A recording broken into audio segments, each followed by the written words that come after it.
آج 15 اگست کا دن ہمارے ملک ہندوستان کے لیے ایک تاریخی دن ہے، ایک یادگار دن ہے۔ ہر سال اس دن یوم آزادی کے طور پر منایا جاتا ہے، پورے ملک بھر میں سیلیبریشن ہوتا ہے۔ ہم اپنی آزادی کی تاریخ کو اس دن یاد کرتے ہیں۔ اس دن ہم نے جو اس ملک کو برٹشرز سے، انگریزوں سے آزاد کرایا تھا، اس کے اعلان کا دن ہے، اس کے اظہار کا دن ہے، اس کی تاریخ رقم کرنے کا دن ہے۔ جگہ جگہ انسٹیٹیوشنز میں، اداروں میں، علاقوں میں، شہروں میں، محکموں میں اس دن پروگرامز ہوتے ہیں، طرح طرح کے مظاہرے پیش کیے جاتے ہیں تاکہ ہم اپنی تاریخ کو یاد کر سکیں اور آزادی کے لیے جو قربانیاں دی گئی ہیں، جو اسٹرگل ہوا ہے، اس کو دہرا سکیں۔ آج کے خطبے میں آپ کے سامنے کچھ وہ حقیقتیں پیش کرنے کی کوشش کروں گا جو اس ملک کی تاریخ سے متعلق ہیں، اور ہم مسلمانوں کا اس ملک میں کیا کردار رہا ہے ماضی میں اور حال میں، اس کی طرف آپ کی توجہ ڈالنی مقصود ہے۔ ہندوستان کی تاریخ بہت پرانی ہے، ہزاروں سال اس ملک کو ہو گئے ہیں۔ جو معلوم تاریخ ہے، جو لکھی ہوئی تاریخ ہے، جو درج تاریخ اور ہسٹری ہے، اس میں ابتدائی دور میں دنیا کی جو سویلائزیشنز تھیں، تہذیبیں تھیں، تمدن تھے، ان میں ایک ہندوستان کا بھی تمدن تھا۔ بہت پرانا تمدن ہے، بڑی پرانی تہذیب ہے، بڑی عظیم تاریخ ہے، بہت لمبے دور سے اس کے واقعات تاریخ میں درج کیے گئے ہیں۔ لیکن اس کی اصل تاریخ، اس کی حقیقی تاریخ، اس کی تابناک تاریخ اس وقت شروع ہوتی ہے جب مسلمانوں کی اس ملک میں آمد ہوتی ہے۔ سچائی یہ ہے، حقیقت یہ ہے کہ اس ملک کو جو ایک حیثیت، تہذیب، تمدن کے اندر ملی ہے، جو وقار پوری دنیا کے اندر اس کا قائم ہوا ہے، وہ مسلمانوں کی دی ہوئی تہذیب کا مرہون منت ہے۔ ہم اس ملک میں جب سے اسلام آیا ہے تب سے موجود ہیں۔ اسلام جس طرح پوری دنیا میں پھیلا تو ظاہر سی بات ہے اس ملک میں بھی اس کے اثرات کیوں نہ پڑتے۔ ابتدائی دور میں اللہ کے نبی صلی اللہ علیہ وسلم کے زمانے سے ہی اس ملک میں اسلام کی ہوا چلتی ہوئی ہم نے دیکھی ہے۔ صحابہ کرام رضوان اللہ علیہم اجمعین کے دور سے ہی اس ملک کو اسلام کی روشنی مل گئی۔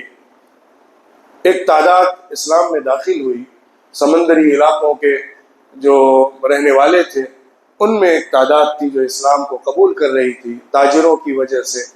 یہاں تک کہ پھر مسلم رولرز بھی اس ملک میں آنے شروع ہوئے، جنگیں بھی ہوئیں، اور 1000 سال کی ایک لمبی تاریخ ہے۔ ان سب کو سمیٹنا اور بیان کرنا واقعات کو ممکن نہیں ہے، لیکن میں آپ کے سامنے کچھ ہائی لائٹس رکھوں گا، کچھ بلٹ پوائنٹس رکھوں گا، کچھ اہمیت کے ساتھ سمجھے جانے والے پہلوؤں کو سامنے لانے کی کوشش کروں گا تاکہ ہم اپنی تاریخ کو بھی جان سکیں، اس ملک کی تاریخ کو بھی جان سکیں، آج کے حالات کو بھی سمجھ سکیں، اور آگے کے لیے ہمارا جو مطلوبہ رول ہے، ہمارا جو مطلوبہ کردار ہے، اس کو بھی جاننے کی اور سمجھنے کی کوشش کریں۔ یہ ملک ہندوستان جس کو کہا جاتا ہے، یہ ایک ملک جیسا نہیں تھا۔ یہ مختلف ریاستوں میں، ٹیریٹریز میں بٹا ہوا ملک تھا۔ راجا تھے، رجواڑے تھے، اور الگ الگ علاقوں کے بادشاہ تھے جو اپنے اپنی ٹیریٹری میں، اپنے اپنے علاقے میں اپنی حکومت جمائے ہوئے تھے، قبیلوں کی بنیاد پر، علاقوں کی بنیاد پر، زبان کی بنیاد پر۔ اس ملک کے اندر الگ الگ ریاستیں بنی ہوئی تھیں، نیومریس ٹیریٹریز تھیں، ان گنت، جن کو شمار بھی اتنی آسانی سے نہیں کیا جا سکتا ہے۔ اتنی زیادہ یہاں پر ریاستیں یا قبائلی حکومتیں موجود تھیں، نارتھ سے لے کر ساؤتھ تک۔ یہ پورا جو سب کانٹیننٹ تھا جس میں آج کا بنگلہ دیش ہے، پاکستان ہے، کچھ حصہ افغانستان کا ہے، برما ہے، یہ سارے علاقے ایک ہندوستان کہلاتے تھے، انڈیا کے اندر آیا کرتے تھے۔ بعد میں پھر وہ سب تقسیمات ہوئی اور بہت سارے حصے الگ الگ ہو گئے. لیکن پہلے کے زمانے میں، ابتدائی دور میں، یہاں پر الگ الگ ٹیریٹریز تھیں، الگ الگ ریاستیں تھیں. ان میں بادشاہانہ نظام ہوتا تھا، بادشاہ ہوتے تھے، قبیلوں کی بنیاد پر بادشاہ بنتے تھے اور ایک دوسرے سے جنگیں ہوا کرتی تھی. راجا کی راجا سے جنگ، بادشاہ کی بادشاہ سے جنگ، ایک ٹیریٹری کی دوسری ٹیریٹری کے ساتھ جنگ چھڑی رہتی تھی اور جنگ چلتی رہتی تھی. اس میں فوجوں کا مقابلہ ہوتا تھا، لوگ مارے جاتے تھے، ایک راجا دوسرے علاقے پر قبضہ کیا کرتا تھا. یہ سارا سلسلہ اس ملک کے اندر موجود تھا. یہاں تک کہ جب اسلام آیا، اسلام آنے کے بعد جو دعوت اسلامی تھی، اسلام کی دعوت، اسلام کا پیغام اور حضور صلی اللہ علیہ وسلم کی تعلیم، وہ تو تاجروں کے ذریعے سے ہندوستان کے اس کوسٹل بیلٹ کے اندر، گجرات کے حصے میں، کیرلا کے حصے میں پہنچ گئی تھی اور بہت سارے لوگ اس میں مسلمان بھی ہوئے تھے اسی ابتدائی دور میں. لیکن باقاعدہ حکومت کی سطح پر ریاست بنا کر یا فوج کے ساتھ ٹکراؤ کے ساتھ جو مسلمانوں کی تاریخ کا اس ملک میں آغاز ہے، وہ نارتھ کی سائڈ سے محمد ابن قاسم ثقفی سے ہوتا ہے. محمد ابن قاسم ثقفی جو راجہ داہر سے مقابلے کے لیے جنگ کے لیے آئے تھے، کہ جس نے وہاں کے بہت سارے لوگوں کو ستایا تھا اور ایک قافلے کو لوٹا تھا، جس کی بنیاد پر وہاں سے عبد الملک نے ان کو بھیجا تھا، حجاج نے روانہ کیا تھا. محمد ابن قاسم ثقفی آئے تھے نارتھ کے علاقے میں جو آج کا سندھ اس دور کا کہلاتا تھا. وہاں پر انہوں نے آ کر مقابلہ کیا تھا راجہ داہر کی فوج سے، اس کو شکست دی تھی اور مضبوط طاقت کے ساتھ وہ اس ملک میں داخل ہوئے تھے. لیکن پھر بعض حالات کی وجہ سے وہ واپس پلٹ گئے اور یہاں کے لوگوں نے ان کا بڑا پرتپاک استقبال کیا، خیر مقدم کیا اور ان کی آمد کو اپنے لیے خوشخبری سمجھا. اس کے بعد پھر باقاعدہ مسلمانوں کا اس ملک کے اندر جو داخلہ ہوا ہے، مسلمانوں کا باضابطہ اس ملک کے اندر جو حکومتی سطح پر، ریاستی سطح پر اور فوجی سطح پر جو داخلہ ہے، وہ محمود غزنوی کے ذریعے سے ہوا ہے. محمود غزنوی نے اس ملک میں، افغانستان جو غزنہ کہلاتا ہے، اس کا ایک علاقہ افغانستان میں، وہاں سے نکل کر آئے تھے اور نارتھ کے ہی علاقے میں، لاہور اس خطے میں انہوں نے آ کر وہاں کے راجاؤں سے مقابلہ کیا تھا، یہاں تک کہ گجرات تک پہنچے تھے. اور سومناتھ کی مندر کا جو ایک بڑا ایشو ہے اور کنٹروورسی بنائی جاتی ہے کہ انہوں نے آ کے سومناتھ کے مندر کو توڑا تھا. اس کی بنیاد پر ایک کہانی گڑھی گئی ہے کہ مسلمان بادشاہوں نے اس ملک میں آ کر مندروں کو توڑا ہے اور ٹیمپلز کو ڈسٹرائے کیا ہے. یہ ان کی تاریخ اور ہسٹری ہے. آج اس پر بڑی ڈیبیٹ ہوتی ہے، اس پر خوب باتیں کی جاتی ہیں.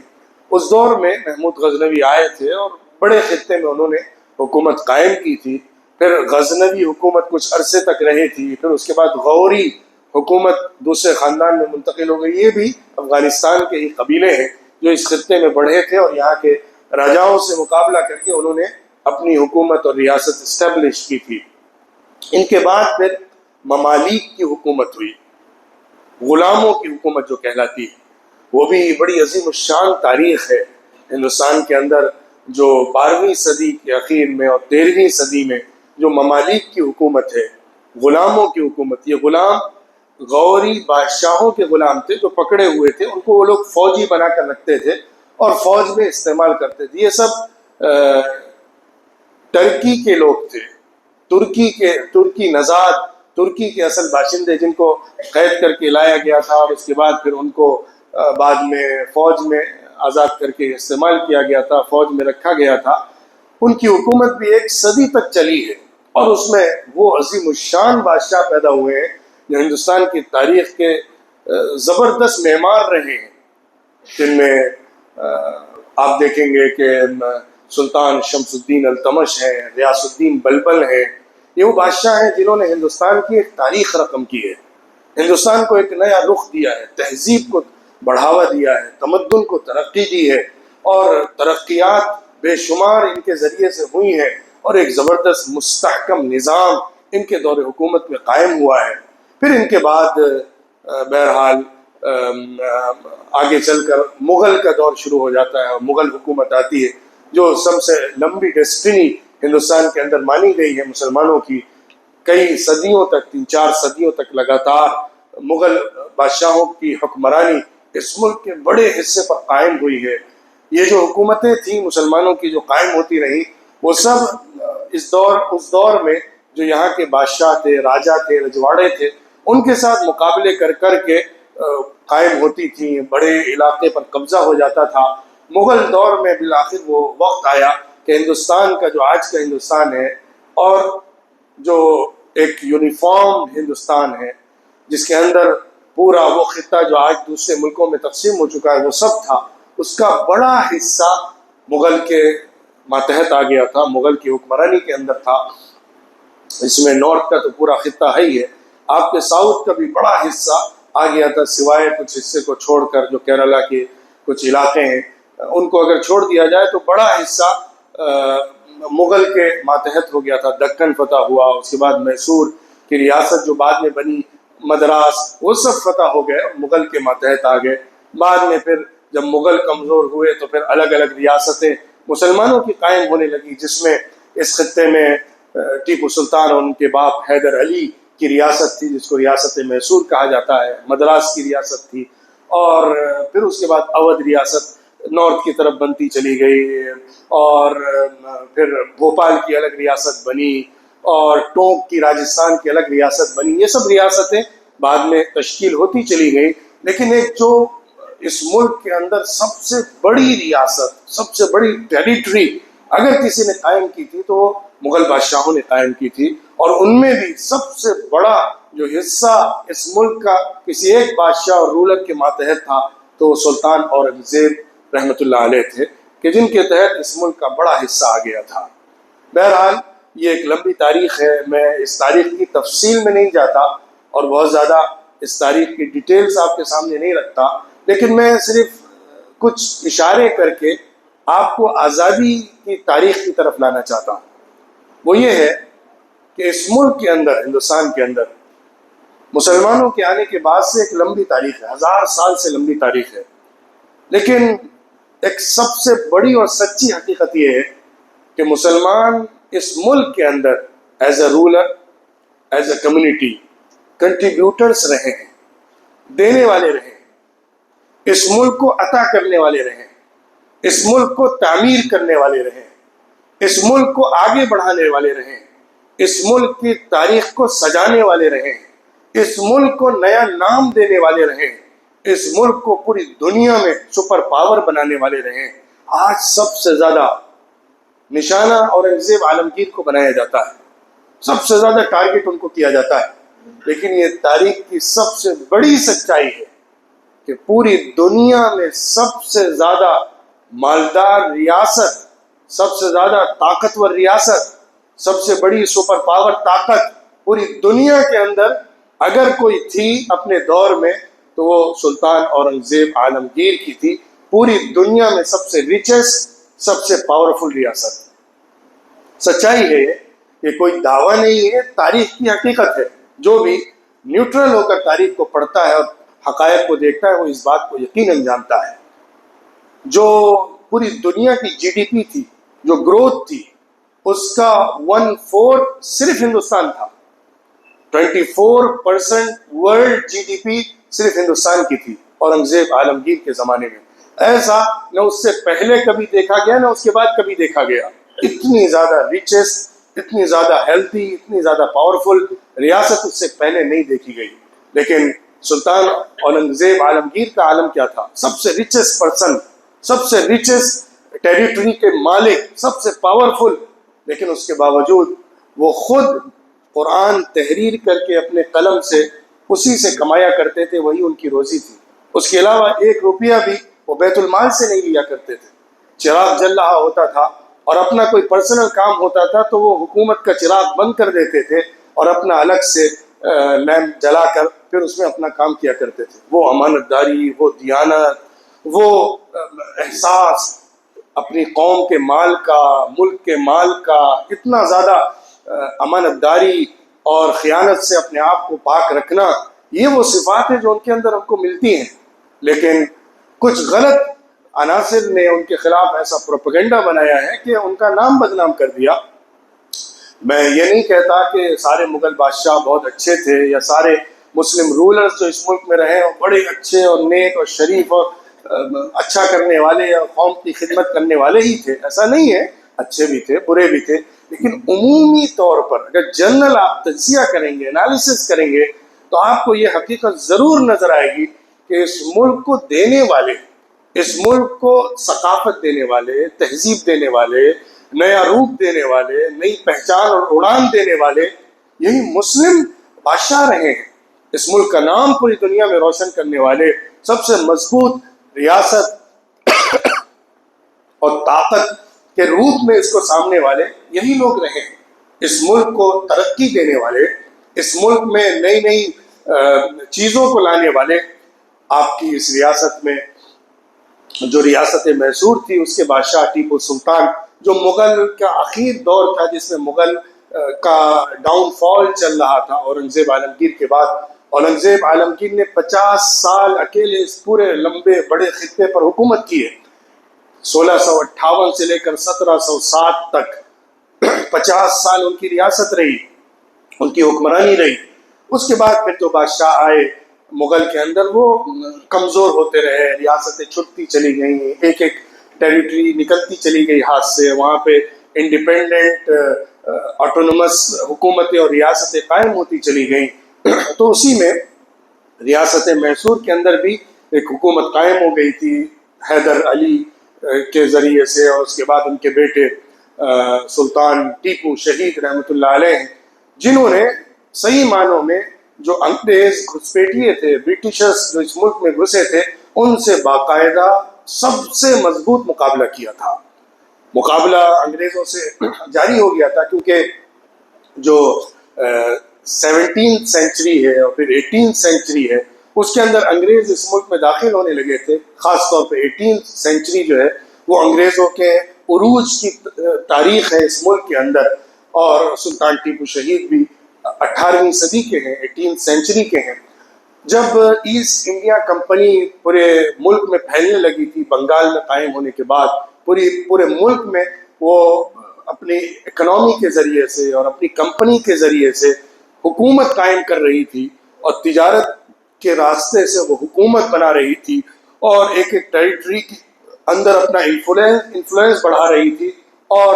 مضبوط طاقت بن کر ملک کے بیشتر حصے کو اپنے قبضے میں لے رہی تھی۔ تو اس وقت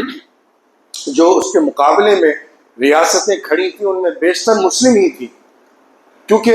مغل کا ڈاؤن فال تھا، اور جو ریاستیں دوسری بن رہی تھیں وہ سب مسلمانوں کی تھی۔ ان کے مقابلے میں جو سب سے پہلے سامنے آئے، سب سے مضبوط طریقے پر سامنے آئے، وہ مسلمان تھے، چاہے ریاست ٹوک ہو، چاہے ریاست میسور ہو، یا اور ریاستیں جو انگریزوں سے مقابلے کے لیے کھڑی ہوئی۔ کچھ ریاستیں تھیں جو سرنڈر کرتی چلی گئیں، ان کے ہاتھ میں ہاتھ دیتی چلی گئیں، لیکن کچھ ریاستیں تھیں جو مقابلے پر کھڑی تھیں۔ ان میں سب سے مضبوط، سب سے طاقتور اور انگریزوں کو لوہے کے چنے چبانے والی ریاست میسور آپ کے اس مبارک خطے کی ریاست تھی، جو سلطان ٹیپو شہید رحمۃ اللہ علیہ کی۔ آج حیرت ہوتی ہے، جنہوں نے سب سے زیادہ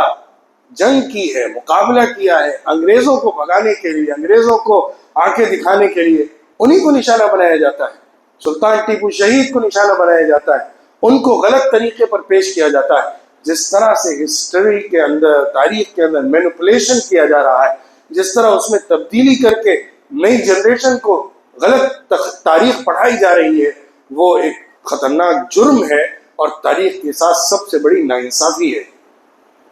مقابلہ کرتے کرتے 1799 میں 1799 میں سلطان ٹیپو شہید، اللہ کے بندے، اس ملک کی آزادی میں اور انگریزوں سے اس ملک کو آزاد کرنے میں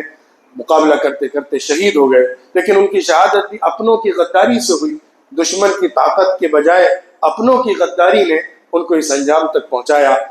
پھر اس کے بعد انگریز بڑے حصے پر قابض ہوتے چلے گئے۔ 1857 کی زبردست جنگ ہوئی، جس میں پورے مسلم ریاستوں کی طرف سے جو نمائندے تھے اور علماء خاص طور پر جو اس ملک کے اندر لیڈ کر رہے تھے امت کو، مسلمانوں کو، قوم کو، وہ آگے تھے۔ 1857 کی جنگ میں پورے مسلم ہی تھے جو برٹشر سے لڑ رہے تھے، اور ان میں بھی پہلی صف میں علماء تھے،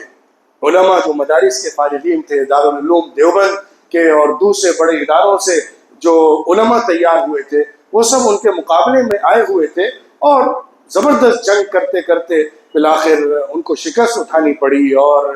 بڑی تعداد میں مسلمان اور ان میں خاص طور پر علماء شہید ہوئے۔ مراد آباد سے لے کر دلی تک کوئی پیڑ ایسا نہیں بچا تھا جس میں کسی عالم کی لاش نہ لٹکی ہو۔ ہزاروں ہزار علماء اس جنگ میں جو انگریزوں سے ہوئی تھی شہید کر دیے گئے۔ اس کے بعد سے پھر 1857 کے بعد سے ایک نئی اسٹریٹجی بنائی گئی، نئے طریقے پر جنگ کو مقابلے میں انگریزوں کے کھڑا کرنے کی کوشش کی گئی۔ اس سے پہلے جو زبردست طریقے پر ایک موومنٹ کھڑا کیا تھا، جو ایک انگریزوں کے خلاف محاذ تیار کیا تھا، وہ سب کے سب علماء نے تیار کیا تھا، مسلمانوں نے تیار کیا تھا، اور مسلمانوں میں سے بھی جو علماء کی کریم تھی انہوں نے آگے بڑھ کر مقابلہ کیا تھا۔ شاہ عبدالعزیز دہلوی رحمۃ اللہ علیہ نے 1803 میں سب سے پہلے فتویٰ دیا تھا کہ ہندوستان دارالحرب بن گیا ہے، اب انگریزوں سے جنگ فرض ہے۔ ان کے فتوے کا یہ اثر تھا کہ پورے ملک کے اندر جو علماء تھے وہ سب کھڑے ہو گئے اور زبردست مقابلے پر آئے، اور ساتھ ہی ساتھ جو ان کے بعد ایک زبردست موومنٹ کھڑی ہوئی تھی وہ حضرت سید احمد شہید رحمۃ اللہ علیہ رائے بریلوی کی تھی۔ رائے بریلی کے گاؤں سے نکلنے والے ایک اللہ کے برگزیدہ بندے حضرت سید احمد شہید رحمۃ اللہ علیہ تھے، جنہوں نے زبردست انگریزوں کے خلاف محاذ قائم کیا، جہاد کا علم بلند کیا، اور بالاکوٹ کی سرزمین تک پہنچ کر مقابلہ کرتے کرتے مرہٹوں سے اور سکھوں سے جو مسلمانوں پر ظلم ڈھا رہے تھے، انگریزوں سے مقابلہ کرنے کے بعد ان کی طرف ان کا رخ تھا، وہاں بالاکوٹ کی سرزمین پر ان کی شہادت ہو گئی۔ اس کے بعد پھر الگ الگ خطوں میں انگریزوں کے خلاف موومنٹ کھڑے ہوتے رہے، طاقت جمع ہوتی رہی۔ بالآخر 1857 میں ایک زبردست جنگ موومنٹ جو تیار ہوا تھا اس کے ذریعے سے کی گئی، مسلمانوں کو اس میں شکست ہوئی، انگریزوں نے غداری کر کے بہت مسلمانوں کو نقصان پہنچایا، بہت سارے علماء شہید ہوئے۔ اس کے بعد نئی اسٹریٹجی کے ساتھ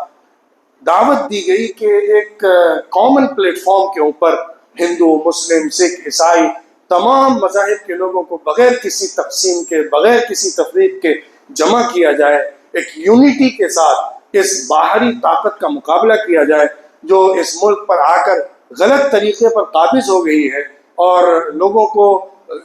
چوس رہی ہے، ان کا مال ہڑپ کر رہی ہے۔ اس کے مقابلے میں ہمیں کھڑے ہونا چاہیے، اور اس کے مقابلے کے لیے جو لوگ تیار ہوئے ان میں پہلی صف میں علماء تھے، اور بڑے بڑے ہندو مذہب کے، سناتن دھرم کے بڑے بڑے لیڈرز تھے جو سامنے آئے تھے۔ وہ سب مل کر جب ایک پلیٹ فارم پر کھڑے ہوئے اور پوری قوم کو آواز دی تو پھر پوری قوم نے لبیک کہا، سب آگے بڑھے اور ان کے ہاتھ میں ہاتھ دیا۔ بہت سارے موومنٹ پہ اس کے بعد کھڑے ہوئے، تحریک ریشمی رومال ہو یا اس کے بعد گاندھی جی کی یاترائیں ہوں، طرح طرح سے موومنٹ کھڑے کیے گئے، اور اس موومنٹ کے ذریعے سے پورے ملک میں فضا بنائی گئی کہ انگریز اس ملک کا لوٹ رہے ہیں، اس ملک کے غدار ہیں، ہمیں ان سے اس ملک کو آزاد کرانا ہے۔ تحریک آزادی، فریڈم کا جو موومنٹ ہے وہ طاقتور ہوتا گیا، طاقتور ہوتا گیا۔ دوسری طرف جو ورلڈ وار ہو رہی تھی اس میں انگریز کمزور ہوتے چلے گئے، انگریزوں کی جو طاقت تھی وہ ٹوٹتی گئی، لہٰذا اب ان کے لیے بھی بہت زیادہ اس ملک میں باقی رہنا اور یہاں کے موومنٹ سے ٹکراتے رہنا ممکن نہیں تھا، اور یہاں کا موومنٹ بھی اتنا مضبوط ہو گیا تھا، یونیفارمڈ موومنٹ تھا، یونٹی کے ساتھ سامنے آیا تھا کہ اس کے مقابلے کے لیے ان کے پاس ہمت نہیں رہی تھی۔ بالآخر 1947 میں یہ اعلان کیا گیا، کیونکہ انگریز نے اس بات کو ایکسیپٹ کر لیا، قبول کر لیا کہ وہ اس ملک کو اس ملک والوں کے حوالے کر کے واپس چلے جائیں گے اور یہاں نہیں رہیں گے۔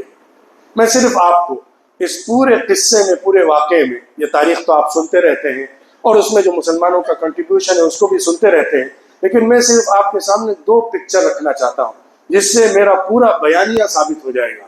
ایک پکچر میں نے دی کہ جس میں ہمارے مسلم رولر اور امپیررز رہے ہیں، انہوں نے اس ملک کو کیا دیا ہے۔ آپ چند بلڈنگوں کے نام جانتے ہیں، تاج محل، ریڈ فورٹ، قطب مینار، اور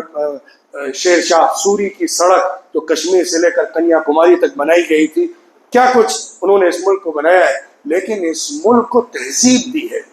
اس ملک میں جو کمزور طبقے پر،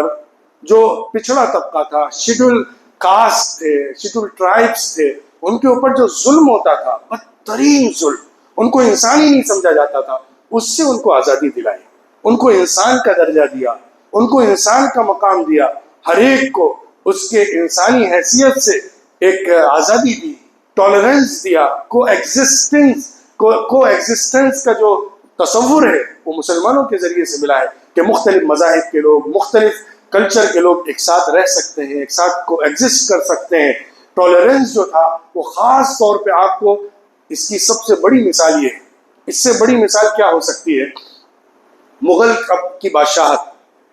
300-400 سال رہی ہے اور زبردست رہی ہے، ملک کے بڑے حصے پر رہی ہے، لیکن پوری تاریخ میں آپ ایک سنگل انسیڈنٹ اور واقعہ بھی سول وار کا نہیں دکھا سکتے۔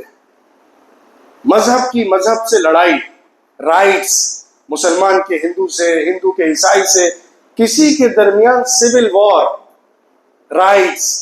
خانہ جنگی، مذہبی منافرت کی بنیاد پر ایک دوسرے کے ساتھ جنگ کا ایک واقعہ نہیں بیان کر سکتے۔ ایسا پیس تھا، ایسا امن تھا۔ ہاں، راجہ سے ٹکراتا تھا، بادشاہ سے ٹکراتا تھا، اور حیرت انگیز بات یہ ہے کہ جو مغل بادشاہ تھے، خاص طور پہ آپ اورنگزیب کو ہی لے لیجئے، ان کی فوج کی کمان کون لوگ سنبھالتے تھے؟ ہندو لوگ۔ راجپوت جو ہے وہ سب کے سب اس دور میں جو تھے وہ اورنگزیب کے ساتھ کھڑے تھے، اس کی فوج کے لیڈر تھے، اس کا کمان سنبھالنے والے تھے۔ اور دوسری طرف جو مہاراشٹر کا بڑا راجا تھا، اس کی فوج میں جو سپریم لیڈر تھا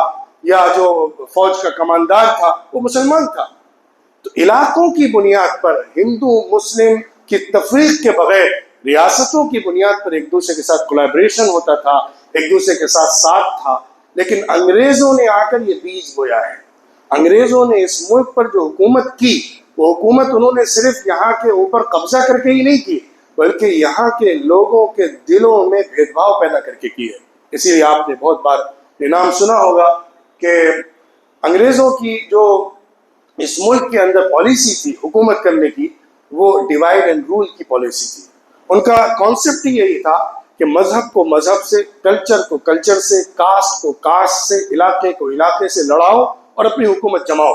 وہ اسی بنیاد پر ریاستوں کے درمیان خانہ جنگیاں کر کے، مذہب کو مذہب سے لڑا کے اس ملک پر قبضہ کر رہے تھے۔ انہوں نے جہاں ایک طرف مسلمانوں کو ابھارا ہندوؤں کے خلاف، ہندوؤں کو ابھارا مسلمانوں کے خلاف، اور آپس میں ایسا ٹینشن کا ماحول پیدا کیا کہ ایک دوسرے کے خلاف جنگوں کو بھڑکا دیا جائے اور بیچ میں خود فیصل بن کر، جج بن کر گھس جایا جائے اور اپنی حکومت قائم کر لی جائے۔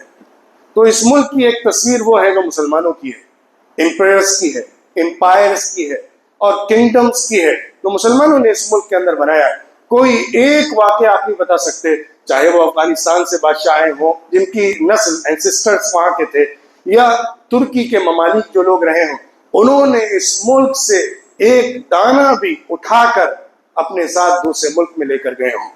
ایک واقعہ بھی ہم نہیں دکھا سکتے۔ ہاں، انہوں نے اس ملک کو دیا بہت کچھ ہے۔ میں نے ایک مثال آپ کو دی اورنگزیب کی کہ پوری دنیا میں سب سے ریچسٹ ٹیریٹری ہندوستان کی مغل بادشاہوں نے بنائی تھی۔ پوری دنیا کے اندر اتنی زیادہ مالدار ریاست کوئی تھی نہیں، نہ اس کے بعد سامنے آئی ہے۔ اب تک تاریخ نے اس جیسا نمونہ نہیں دکھایا۔ انہوں نے اس ملک کو دیا، لیکن انگریز جب آئے، انگریزوں نے پورا کا پورا جو مغل نے اس ملک کو سونے کی چڑیا بنایا تھا، اس کو چرا کر لے کر چلے گئے۔ آپ اگر تاریخ پڑھیں گے اور گہرائی سے اس کا مطالعہ کریں گے تو آپ کو نظر آئے گا کہ کس طرح انہوں نے برطانیہ کو، برطانیہ کو اور انگریزی ریاستوں کو ترقی دی ہے ہندوستان کے مال کے ذریعے سے۔ ہندوستان کے اندر بنگال میں جو زبردستی پیدا کی گئی قحط سالی تھی، جو پلیج ہوتا تھا، جو قحط سالی پیدا کی جاتی تھی، وہاں کے کسانوں سے غلہ اگایا جاتا تھا اور وہ پورا غلہ چرا کر لے جاتے تھے اور وہاں کے لوگ بھوک مری کا شکار ہوا کرتے تھے۔ ایسا بھیانک کہ کروڑوں لوگ مرے ہیں، لاکھ نہیں، کروڑوں لوگوں کو انہوں نے مارا ہے، بھوک سے، جنگوں میں، لڑائیاں کر کے، اور اس ملک کو پورا چوس کر چلے گئے۔ اس ملک کی پوری ویلتھ، جو لوگ لکھنے والے ہیں اس پر انہوں نے لکھا ہے اور صحیح لکھا ہے کہ بینک آف انگلینڈ جو ہے اس کے پاس جو ریزرو سونا ہے، گولڈ ہے، اس کا بڑا حصہ ہندوستان کا ہے۔